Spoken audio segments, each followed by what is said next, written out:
Praise the lord. ప్రభువు ప్రతి దుష్కార్యము నుండి మిమ్మల్ని తప్పించును. 2 తిమోతి 4:18.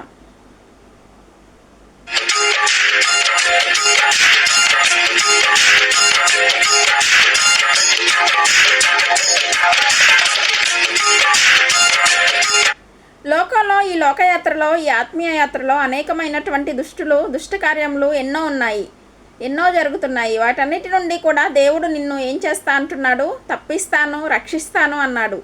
దానియేలును మీరు గమనిస్తే దానియేలును ఉన్నపాటున ఆ సింహాల బోనులో పడేశారు. సింహాలు మంచి ఆకలితో ఉంటాయి. మరి మనిషి పడడమే ఆలస్యం. ఫుట్బాల్ ఆడుకుంటున్నట్టు ఆడుకుని తల ఒక భాగంగా చీల్చివేసి తినేస్తాయి. అలాంటి పరిస్థితి ఏర్పడింది దానియేలుకి. దానియేలు చేసిన తప్పేంటి? ఏ తప్పు చేయలేదు. ఆయన ప్రార్థన చేస్తున్నాడు అంతే. దేశ క్షేమం కొరకు, రాష్ట్ర క్షేమం కొరకు, ప్రజల కొరకు ప్రార్థిస్తుంటే ప్రార్థించేవాడిని పొట్టన పెట్టుకోవాలనుకున్నారు దుష్టులు, మూర్ఖులు. ఫైనలీ ఇతను ప్రార్థన చేస్తున్నాడు కాబట్టి లోపల వేయమని చెప్పి అన్నారు.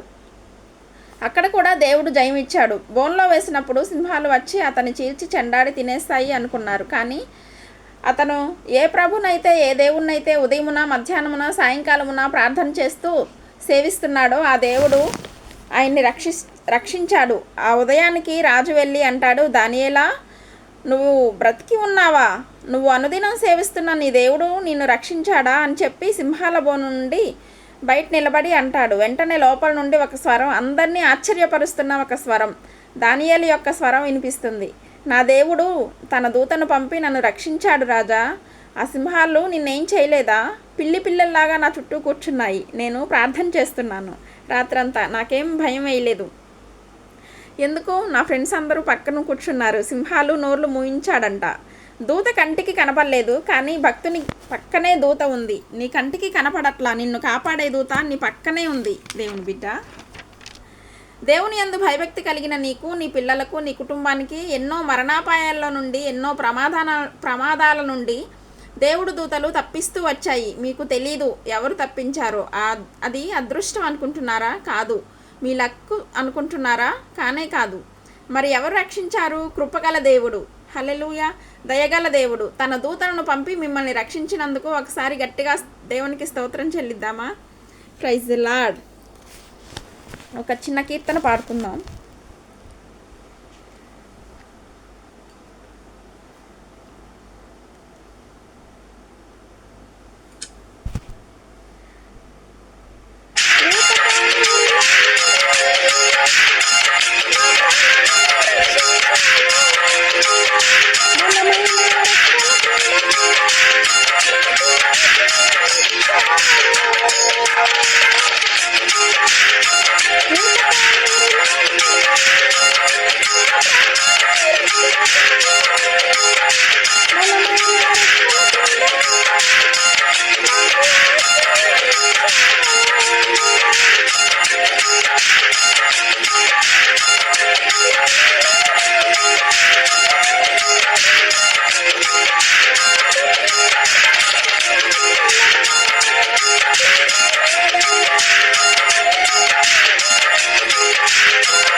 ప్రార్థన చేసుకుందాం.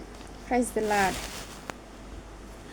పరిశుద్ధమైన మా ప్రియ తండ్రి, నీ ప్రజలు ఎటువంటి శోధనా కాలంలో ఉన్నా, ఎటువంటి ఇబ్బందుల్లో ఉన్నా ప్రభువా కాపాడే దేవుడవు అయ్యా. దానియేలుని సింహాల బోన్లో నుండి తప్పించావు నాయన ప్రభువా. అపోస్తులైన పౌలుని అనేక రకాలైన శ్రమల నుండి తప్పించి కాపాడావు దేవా. నీ నామంలో ప్రార్థిస్తున్నాం. దావీదుని శత్రువుల ఈట నుండి తప్పించావు. అలాగే శత్రువులు వేస్తున్న బాణముల నుండి నీ ప్రజలను తప్పించండి. శత్రువుల యొక్క ఆ సింహాల వంటి వారి నోటి నుండి తప్పించండి. దుష్టుని చేతిలో పడకుండా తప్పించండి. శోధనలోనికి తేక దుష్టుని నుండి తప్పించువాడవు నీవే. నీ ప్రజలకు కీడు తలపెట్టిన వారిని గద్దించండి. అట్టి వారిని క్షమించి ప్రార్థిస్తున్నాం. నీ సేవకులకు, నీ పరిచర్యలకు, దేవుని దాసులకు, మాకు కీడు తలపెడుతున్న వారినందరినీ క్షమిస్తున్నావు నాయన. వారి మనసులు మార్చండి. వారి కళ్ళు కూడా తెరవచేయండి. వాళ్ళు ఏం చేస్తున్నారో వాళ్ళు అర్థం చేసుకుని ఆ నీచమైన పనులు మానేసి మంచి మార్గంలోకి వచ్చుటకు సహాయం చేయండి. యేసు అధికారం గల నామంలో వేడుకుంటున్నాం మా గొప్ప తండ్రి. Amen, amen. ఈ రాత్రి నెమ్మదితో పడుకొని సురక్షితంగా కాపాడబడినట్లుగా నీ అగ్ని కంచె వేసి మమ్మల్ని కాపాడండి. మీ చిత్తాలో కొనసాగే కృప మా అందరికీ దయచేయమని యేసుక్రీస్తు ప్రశస్త నామంలో వీరందరికీ చక్కని నిద్ర దయచేసి తెల్లవారి లేచే కృపను మాకిమ్మని క్రీస్తేసు నామంలో అడిగి వేడుకుంటున్నాం మా పరలోకపు తండ్రి. Amen, amen. ఈ వాగ్దానం విని ఊరుకోవద్దు. వాగ్దానం విన్నాక ఆమెన్ చెప్పి ఇతరులందరికీ షేర్ చేయండి, లైక్ చేయండి. అలాగే సబ్స్క్రైబ్ చేయని వారందరూ కూడా సబ్స్క్రైబ్ చేయండి. ఈ దేవుని మాటలు అనేకులకు చేరవేయండి. God bless you.